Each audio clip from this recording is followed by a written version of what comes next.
ஓம் சாய்ராம், ஜெய் சாய்ராம். என் அன்பு குழந்தையே, என் பிள்ளைகளுக்கு எவ்வளவு வேதனை, எவ்வளவு துயரங்கள்.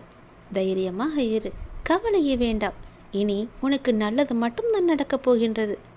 ஏனென்றால் உன்னுடைய முன் ஜென்மத்து வினையெல்லாம் இன்றிலிருந்து குறைய ஆரம்பிக்கப் போகிறது. நீ செய்ய வேண்டியது எல்லாம் இந்த ஜென்மத்தில் இனி எந்த தவறும் செய்யாத நேர்மறை எண்ணங்களோடு இருக்க வேண்டும். உன்னுடைய வாழ்வில் உன்னை சுற்றி மாற்றம் படிப்படியாக மாறுவதை நீயே கண்குளிர காணப்போகின்றாய். நான் சொல்வது கேட்டுக்கொள், உன்னுடைய நன்மைக்காக, உன்னுடைய வாழ்க்கைக்காக. ஏனென்றால் இனி ஒவ்வொன்றாக உனக்கு நல்லது மட்டுமே நடக்கப் போகின்றது. நீ இப்போதைய சூழ்நிலையை வைத்து தவறாக எண்ணம் கொண்டிருக்கின்றாய். உன்னுடைய சூழல் எனக்கு புரிகின்றது. நீ நினைத்த மாதிரியே சில நிகழ்வுகள் நடக்காத போது உனக்கு ஏமாற்றம் அளிக்கின்றது. ஆனால் எல்லாவற்றிற்கும் ஒரு காரணம் உண்டு. தாமதமானாலும் சரியான நிகழ்வுகள் உன்னுடைய வாழ்வில் நிகழ வேண்டும் என்று தொடர்ந்து நினைத்து கொண்டே இரு. தாமதமானாலும் என்னுடைய அப்பா எனக்காக தருவார் என்று நினைத்து கொண்டு நம்பிக்கையோடு காத்திரு. பொறுமையாக இரு. நிச்சயம் உனக்கானது உன்னிடம் வந்து சேரும் வரை நான் தூங்க மாட்டேன். அதற்காக நான் உழைத்து கொண்டே இருப்பேன். உன்னுடைய வேண்டுதல் நிறைவேற வேண்டும் என்று நீ எத்தனை நாட்கள் என்னிடம் வந்து வேண்டுதல் வைத்தாய். தூங்காமல் கூட அழுது புலம்பினாய். அப்படி இருக்கும்போது உன்னுடைய வேண்டுதலை நிறைவேற்ற நான் காத்திருக்கின்றேன். அதுவரை நானும் தூங்க மாட்டேன். நிச்சயம் உன்னுடைய வாழ்வில் நல்லது நடக்கும் வரை நான் அயராது பாடுபடுவேன். உன்னுடைய மன அழுத்தத்தோடு நீ எப்போதும் எதையுமே சிந்திக்காதே. அது ஒருபோதும் வெற்றியை தராது. புன்னகையோடு, உன் மனதில் எப்போதும் புன்னகையோடும் புத்துணர்ச்சியோடும் சிந்தித்து பாரு. புது அறிவு உனக்கு பிறக்கும்.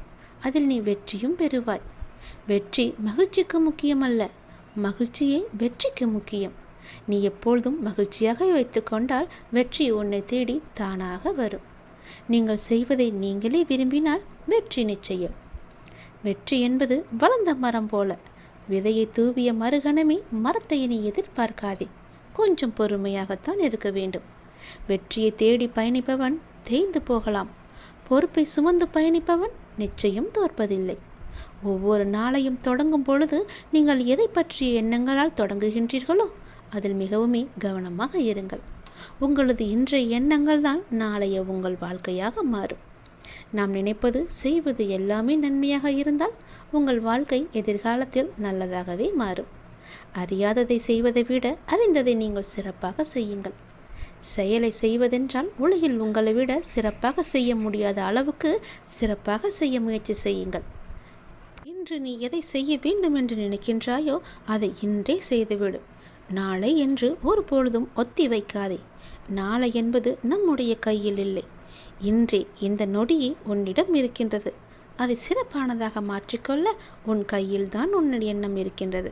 நீ எப்படி அந்த ஒவ்வொரு நொடியையும் மாற்றுகிறாய் என்பதை நீயே பொறுத்துக்கொள். நீயே தேர்வு செய்து கொள். இன்றே உனக்கான நாள். இன்றே செய்துவிடு. நாளை என்று நாட்களை கடத்தி விடாதே. நாளை வேறொருவன் சிறப்பாக செய்து விடுவான். முடிந்தால் நாளை செய்ய வேண்டியதை இன்றே செய்து முடித்துவிட்டால் உன்னுடைய வாழ்வில் வெற்றி குவிந்து கொண்டே இருக்கும். படிப்படியாக ஒவ்வொன்றாக வெற்றி வந்து கொண்டே இருக்கும். நீ வெற்றி பெற நான் உன்னை ஆசிர்வதிக்கிறேன். இப்பொழுதே உனக்கு வாழ்த்துக்களையும் தெரிவித்து வருகிறேன். உன்னுடைய வாழ்வில் நல்லது நடந்து கொண்டே இருக்கும். நீங்கள் சாயி சாயி என்று எப்போதும் கூறிக்கொண்டே இருப்பீர்களானால் நான் உங்களை 7 கடலுக்கு அப்பாலும் நான் இழுத்துச் சென்று விடுவேன். இம்மொழிகளை நீங்கள் நம்ப வேண்டும். நான் கூறுவதை நீங்கள் நம்ப வேண்டும். நீங்கள் நிச்சயமாகவே நன்மை அடைவீர்கள். வழிபாட்டின் உபசாரங்கள் 8ஓ 16ஓ எனக்கு தேவையில்லை. எங்கு முழுமையான பக்தி இருக்கின்றதோ அங்குதான் நான் அமர்ந்திருக்கிறேன். யார் என்னுடைய நாமத்தை இடைவிடாது நம்பிக்கையோடு சொல்லிக்கொண்டே வருகிறாரோ அவருக்கு நான் விரும்பியதை எல்லாமே அளிக்கிறேன். சீரடி சாய்நாதர் ஆசீர்வாதம் இருந்தால் மட்டுமே அவர் நாமத்தை உச்சரிக்கும் பாக்கியம் நமக்கு கிடைக்கும். எவ்வளவு கஷ்டமான சூழ்நிலை வந்தாலும் தொடர்ந்து நாமம் பாராயணம் செய்ய வேண்டும். நாம பாராயணம் செய்து கொண்டே இருந்தோமானால் நிச்சயம் இதற்கான பலனை சாய் பகவான் நமக்கு நிச்சயமாகவே வழங்குவார். எங்கெல்லாம் பக்தியோடு நாமஸ்மரணை, பஜனை, சத் சங்கம், பாராயணம் எல்லாம் நடைபெறுகிறதோ அங்கு பக்தர்களை ஆசிர்வதித்து அவர்களுக்கு மேலும் பல நன்மைகளை தருவதற்கு பகவான் அங்கு நிச்சயமாகவே அவர்கள் கண்ணுக்கு பிரசன்னமாவார். கட்டாயமாக பிரசன்னமாவார். உங்களது நியாயமான கோரிக்கை அனைத்துமே சாய் அருளால் சீக்கிரமாகவே நிறைவேற்றப்படும்.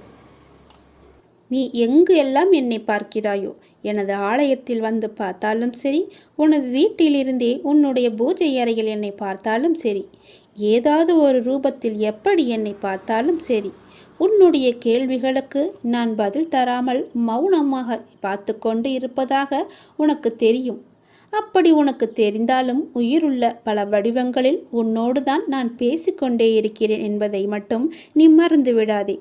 ஏதாவது ஒரு ரூபத்தில் நான் உன்னுடன் பேசிக்கொண்டுதான் இருப்பேன். உனக்கு ஆறுதல் சொல்பவர்களாக, உன்னுடன் கூட இருப்பவர்களாக நான் எப்பொழுதுமே பேசிக்கொண்டுதான் பார்த்து கொண்டும் தான் இருப்பேன். நீ நிச்சயமாகவே முன்னேறுவாய். உன்னுடைய எதிர்காலத்தை பற்றியெல்லாம் நீ பயப்படாதே. உனக்கு நல்லது நடக்கப் போகிறது. சந்தோஷமான செய்தியெல்லாம் வந்து குவியப் போகிறது. ஒரு முறைக்கு பல முறை சொல்கிறேன், நிச்சயமாக சொல்கிறேன், சத்தியமாக சொல்கிறேன். உனக்கு நல்லது நடக்கப் போகிறது. சந்தோஷமான செய்தி விரைவிலேயே வந்து கொண்டிருக்கிறது. நான் அதை ஒருவர் மூலம் உனக்கு அனுப்பி வைத்து விட்டேன். நீ கேட்ட ஒரு நல்ல செய்தி உன் காதுகளில் விழும். செவிகளில் விழுந்தவுடன் பிறகு வந்து நீ என்னை பார். அப்போதாவது நீ என்னை நம்புகிறாயா என்று நான் பார்க்கிறேன். நீ நிச்சயம் முன்னேறுவாய். உன் மனதில் எதிர்காலம் பற்றிய பயமெல்லாம் இனி உனக்கு தேவையே இல்லை. அப்படி ஒரு பயம் உன்னிடத்தில் உன் மனதில் இருந்தால் அதை இன்றே இப்போதே இந்த நொடியே தூக்கி எறிந்து விடு. உன்னோடு உன் அப்பா நான் இருக்கிறேன். உனக்கு நல்லது நடந்தே தீரும். நல்ல பழக்கங்களே உங்களுக்கு சிறந்த உதவியாளர்கள். நல்ல செயல்களால் அவர்களை தூண்டி அவர்களின் சக்தியை நீங்கள் பாதுகாத்து கொள்ளுங்கள். கெட்ட பழக்கங்கள் உங்கள் மிக மோசமான எதிரிகள். உங்கள் விருப்பத்திற்கு எதிராக அவை உங்களை மிகவுமே காயப்படுத்தக்கூடியவை. அந்த செயல்களே உங்களை செய்ய வைக்கின்றன. அவை உங்கள் உடல், சமூக, மன, ஒழுக்க, ஆன்மீக மகிழ்ச்சிக்கு கேடு விளைவிக்கக்கூடியவை. எனவே கெட்ட பழக்கங்களை இனிமே தொட்டு கூட நீங்கள் பார்க்காதீர்கள். கெட்ட பழக்கங்களை இனிமே கொடுக்க மறுத்து பட்டினி போடுங்கள். அவற்றிற்கு நீங்கள் சாப்பாடு கூட கொடுக்காதீர்கள். புரிகிறதா நான் சொல்வது? கெட்ட பழக்கத்தை நீங்கள் ஏற்படுத்தி கொள்ளாதீர்கள் என்று. நீங்கள் பட்டினி போட போட அது தானாகவே உங்களை விட்டு ஓடிவிடும். நான் சொல்வதை கேட்டு நிதானித்து சுதாரித்துக்கொள். தியானத்தை விட சிறந்த வழி வேறு எதுவுமே கிடையாது என்று பல முறை நான் சொல்லியிருக்கிறேன். உனக்கு கெட்ட புத்தி வரும் என்ற தியானத்தில் இந்த தியானத்தில் நீ ஈடுபடு. சந்தேகமே இல்லாமல் தன்னை உயர்த்தி கொள்பவன்தான் இந்த தியானத்தில் ஈடுபட முடியும். உங்கள் இதயங்களை நீங்கள் எப்போதும் மகிழ்ச்சியுடனும் குளிர்ச்சியாகவும் வைத்துக் கொள்ளுங்கள். மகிழ்ச்சியை மற்றவர்களுடன் பகிர்ந்து கொள்ளுங்கள். இந்த அழகான வடிவில் கடவுளை வணங்குங்கள்.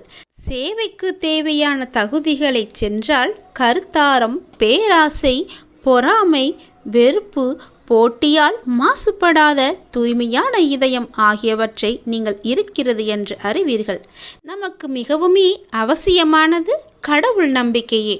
உயிரோட்டம், நல்லொழுக்கம், நீதி ஆகியவற்றின் வசந்தமாக சேவை என்பது அனைவரின் மனதிலும் நீங்கள் இறைவனுக்கு செலுத்தும் வழிபாடு.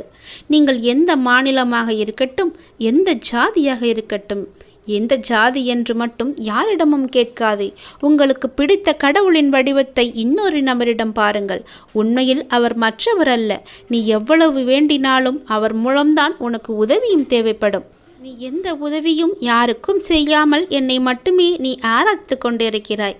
அப்படி இருந்தால் என்னுடைய மனம் சஞ்சலப்படுமா அல்லது சந்தோஷப்படுமா? நீயே தெரிந்து கொள். நீ ஒருவருக்கு உதவி செய்கிறாய் என்றால் அது முழு மனதுடன் உதவி செய். அதுவே என்னை வந்து சேரும். நான் மிகவுமே மகிழ்ச்சி அடைவேன். என் மகிழ்ச்சியே உனக்கான உழைப்பாக நீ அதை பயன்படுத்தி கொள்ளலாம். உனக்கு வேண்டியது எல்லாமே தானாகவே வரும். எந்த ஒரு பிரதிபலனும் பாராமல் யாருக்குமே நீ உதவி செய். அதனால் எந்த விதத்திலும் நீ குறைந்து போவதில்லை, குறைந்து போகவும் மாட்டாய். நான் அப்படி அனுமதிக்கவும் மாட்டேன். எனக்கு உதவி செய்வது என்பது எனக்கு பிடிக்கும். அதுபோலவே நீயும் செய். பால் பொங்க துவங்குகிறது என்றதுமே கிடுக்கிக்கு நம்முடைய புத்தி போய்விட வேண்டும். கிடுக்கி எங்கே என்று மனசு தேடி பால் பொங்கும் என்கிற நேரத்தில் சட்டென்று பாய்ந்து பால் விளிம்பிற்கு வரும் வரை அனுமதித்துவிட்டு கிடுக்கியால் பாத்திரத்தை அப்புறப்படுத்த வேண்டும். இல்லாமல் போனால் பால் பொங்கி வழிந்து வீணாவது நிச்சயம்தானே. அப்படி வீணாக கீழே இறங்கிவிட்டால் அந்த பால் அடுப்பு உலர்ந்து போகும், பர்னர் எல்லாம் துருப்பிடித்துவிடும். உணர்ச்சிகள் கூட இவ்விதம்தான். அது பொங்குவதை கவனித்து கொண்டே இருக்க வேண்டும். இல்லையென்றால் அந்த பர்னர் போல உங்களுடைய மனமும் துருப்பிடித்து வீணாகிவிடும். நான் சொல்வதை நீங்கள் புரிந்து கொள்ளுங்கள். யாருக்கும் இல்லை என்று சொல்லாமல் உங்களால் முடிந்த உதவியை செய்யுங்கள். என்னுடைய மனதை நீங்கள் எப்பொழுதும் சந்தோஷமாகவே வைத்துக் கொள்ளுங்கள். உங்களை நான் சந்தோஷமாக வைத்துக் கொள்கிறேன். நல்லதே நம்பிக்கையோடு நீ காத்திருந்தாய் அல்லவா? அதனால் உனக்கு இப்போது நல்லது நடக்கப் போகின்றது. என் மீது பொறுமையோடு நம்பிக்கை வைத்து இது நாள் வரை காத்திருந்த உனக்கு நல்லதை நான் செய்து வைக்கப் போகின்றேன். உன்னுடைய வீட்டில் நீ என் குழந்தை அல்லவா? உன் மனம் இதுவரை ஏங்கி தவித்த ஒரு விசேஷம் உன் வீட்டில் விரைவாக நடக்கப் போகின்றது. அதற்கு நானே முழு பொறுப்பையும் எடுத்துக்கொள்ளப் போகின்றேன். ஒவ்வொரு முறையும் உனக்கு நான் வாக்களிக்கும் பொழுது இது நடக்குமா என நம்பிக்கை இழக்காதே. நான் உனக்கு ஒரு நல்ல விஷயத்தை சொல்லும்போது உனக்கே தெரியாமல் உன் மனதிற்குள் அலட்சியமான ஒரு ஒளி உனக்குள்ளே பிறக்கிறது. அது இல்லாமல் நீ பார்த்து கொண்டால் நான் சொல்லது எல்லாமே உனக்கு நிச்சயம் பழிக்கும். பல நல்லதுகளை சொல்கின்றேன். ஆனால் அது உனக்கு ஒன்றுமே நடக்காமல் போனதற்கு காரணம் இது மட்டும்தான். உன் மனதிற்குள் நான் சொல்லும்போது ஏதோ ஒரு அலட்சியத்தன்மை உனக்குள்ளே பதில் சொல்லி கொண்டிருக்கிறது. முதலில் அந்த எதிர்மறையை உனக்குள்ளிருந்து வெளியே கொண்டு வா. நேர்மறையை அங்கே நீ வைத்துவிடு. விரைவாகவே நான் சொன்னது போலவே உன் மனம் ஏங்கிய ஒரு விசேஷம் உன் வீட்டில் விரைவாக நடக்கும். அதற்கு நானும் பொறுப்பு. நான் சொல்வது எல்லாம் நடக்க வேண்டும் என்ற நம்பிக்கை உனக்கு இருந்தால் நிச்சயம் இது நடக்கும். நம்பிக்கை மட்டும் நீ இழக்கக்கூடாது. உன்னோடு இருப்பது நான் அல்லவா? நான் தானே நடக்கின்றேன். நான் தானே நடத்தி வைத்து கொண்டிருக்கின்றேன்.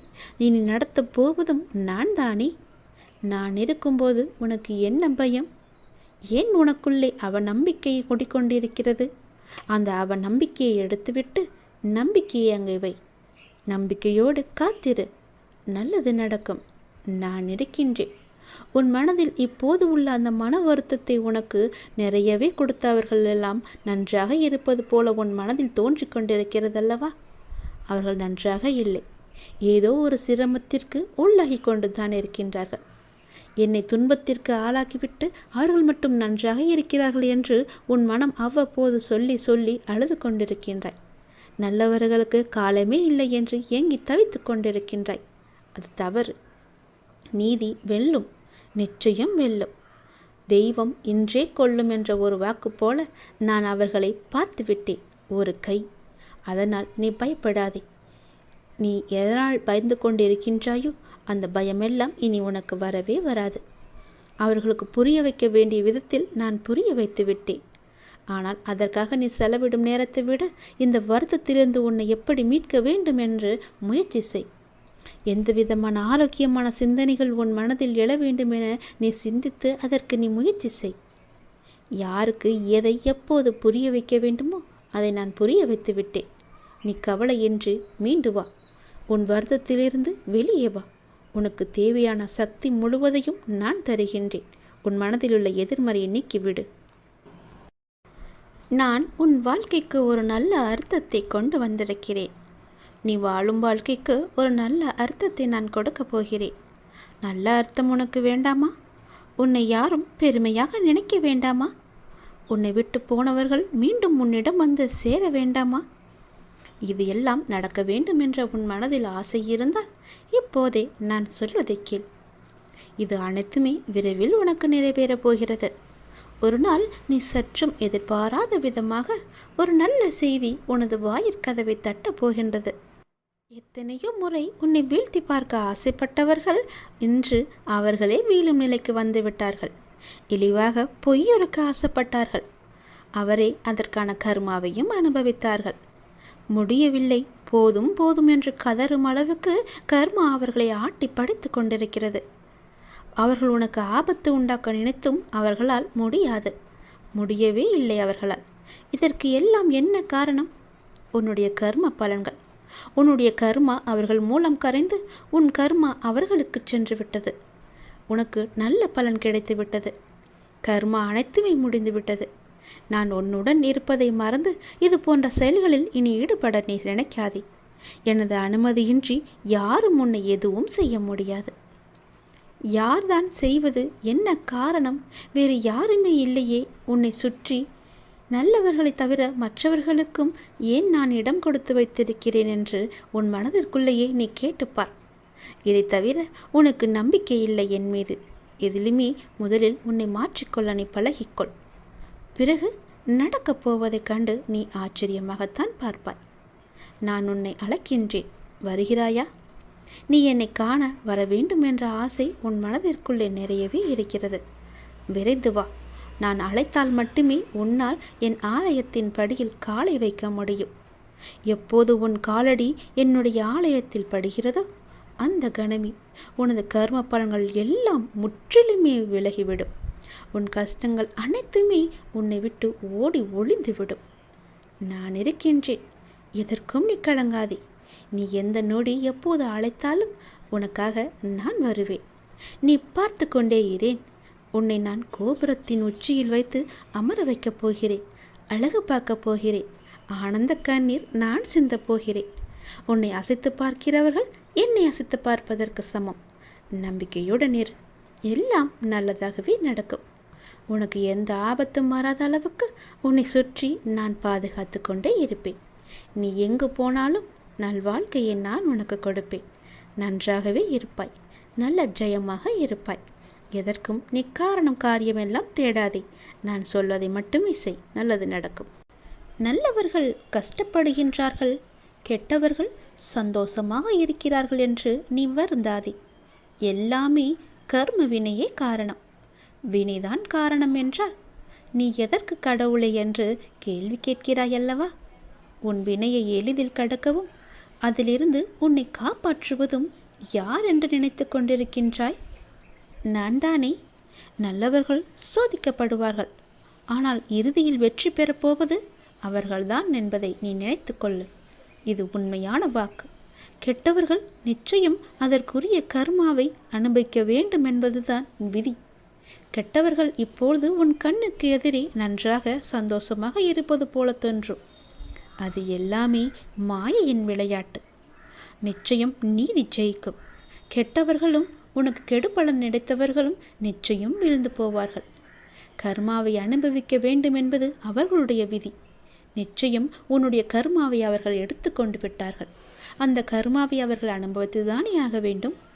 உனக்கான நல்ல மாற்றம் நிச்சயம் வரும். பொறுமையாக இரு. உனக்கு எது தேவையோ அதை நானே தருகின்றேன். உன்னுடைய வாழ்க்கை துணை உன்னை விட்டு விலகி போவதை நினைத்து தினம் தினம் நீ கண்ணீர் வடிக்கின்றாய். அதை பார்த்து கொண்டுதான் இருக்கின்றேன். உன் வாழ்க்கை துணைக்கு உன் அன்பின் ஆழத்தை புரிய வைப்பது, உன்னுடன் சேர்ந்து வாழ வைப்பது என எல்லாமே என்னுடைய பொறுப்பு. உன்னுடைய வாழ்க்கை துணையிடம் கொஞ்சம் நீ விட்டு கொடுத்து செல்ல வேண்டும். நீ நான் என்ற போட்டி பொறாமையெல்லாம் தேவையில்லை. உனக்கு அவர், அவருக்கு நீதான் என்று எழுதி வைக்கப்பட்டு விட்டது. யார் நினைத்தாலும் உன்னை விட்டு அவர் போகவும் முடியாது, நீயும் செல்ல முடியாது. இது இறைவன் போட்ட முடிச்சு. உன் வாழ்க்கை துணைக்கு நீதான் என்று இருக்கும்போது யார் எங்கே செல்ல முடியும்? கொஞ்சம் விட்டு கொடுத்து அனுசரித்து போ. உன் வாழ்க்கை துணைக்கு தேவையான எல்லாவற்றையுமே, உன் வாழ்க்கைக்கு தேவையான எல்லாவற்றையுமே நான் கொடுத்து உன்னுடன் நான் வாழ வைக்கின்றேன். நீ இதுவரை சில தினங்களை தடைகளாக நினைத்து வந்தாய் அல்லவா? ஆனால் இன்று முதல் அது போன்ற தினங்களிலும் உள்ள தடைகள் நீங்க போகின்றன. வரும் காலங்களில் அவைகள் தடை நீங்கி உனக்கு வெற்றி தருவதை நீ காணப்போகின்றாய். உன்னுடைய எண்ணத்தில் எதிர்மறையாகவே பதிந்துவிட்ட அந்த காலகட்டங்கள் இதற்கு பிறகு நிச்சயம் மாறிவிடும். உனக்குள்ளே இது போன்ற பயம் இருந்தால் அதை அறவே நீ எடுத்துவிடு. உனக்குள்ளது போன்ற சூழலிலும் நேர்மறை நிச்சயம் துளிர்விடும். அது உன்னை வழிநடத்தி உனக்கு தேவையான எல்லாவற்றையுமே தரும். உனக்குள்ளே இருக்கும் பயத்தை நீ எடுத்துவிட்டால் போதும். உன் வாழ்க்கை நன்றாக இருக்கும். உன்னை கஷ்டப்படுத்தியவர்களை நன்றாக இருக்கிறார்கள், நான் மட்டும் துன்பத்தை அனுபவித்துக் கொண்டேன் என்று நினைக்காதே. உன் வாழ்க்கை நிச்சயம் மாறும் சந்தோஷமாக.